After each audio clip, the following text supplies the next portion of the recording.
Friends, magkaiba tong dalawa, no? Okay? So, yung main difference na gusto ko pag-usapan today is how a life insurance plan and HMO will help you out when it comes to ma-hospital kayo, no? So, pag HMO, okay, assuming na affiliated yung hospital kung saan kayo na-confine, right? Or saan kayo trinit, magre-reflect yung kumbaga benefit nyo sa hospital bill na ba, okay? Of course, you still have to make a claim kasi parang hindi naman siya automatic talaga.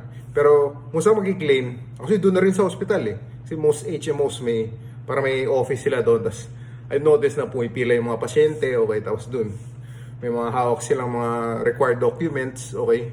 Yun, doon ka na rin mag-make ng claim. Tapos pag nakakuha mo na yung bill mo, ayun, magre-reflect na sa bill mo yung ano doon. Kumbaga, na-deduct ng HMO yung benefit from the total bill. Right, mga friends? Sa life insurance naman, mga friends, okay? May kumbaga, prerequisite mo na to eh. Kasi most life insurance providers can actually cover you for hospitalization. And even yung kumbaga, ICU level na ba, okay? Pero usually 1 year lang yun na max, kumbaga, time allotted, okay? Unlike sa HMO na renewable per year. Pero back to my main point of how it gives you the benefit. A life insurer, okay, reimbursement basis yung pagbigay ng benefit. Alright, mga friends? So obviously, kailangan nyo munang bayaran yung hospital, okay? Then, yeah, you can make a claim against the life insurance plan you have. Right? Meron din siyang commonalities, mga friends, okay? Both a life insurance plan and an HMO can cover you for critical illnesses, okay? Of course, yung mga accidents, kung maka-confine kayo or kahit hindi na. Pero, meron din siyang may tutulong for accidents, okay? One main difference din, yung life insurance na policies, okay? Life insurance doesn't really cover you for yung mga check-up, yung mga ganun. Kahit rin yata dental, hindi ko na-cover ng life insurance plans yun. Pero HMOs, they can cover check-ups. Pati rin mga outpatient, okay? As long as covered yun ng plano, kasi hindi rin lahat ng HMO pantay-pantay. So may iba-ibang tier levels din yun, may iba-ibang levels, okay? Of course, depende sa budget, okay? Pero life insurance, hindi typically cover yung mga check-ups, okay? And or yung dental appointments.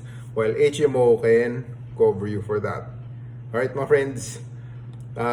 Isa pang difference din, okay? Na briefly mention ko nga. Yung HMO is you have to renew it, okay? So, parang kada year you pay for it. You pay for the benefit, okay? Oh, and annual yun na, okay? Annual yun na pagbayad, mga friends, no?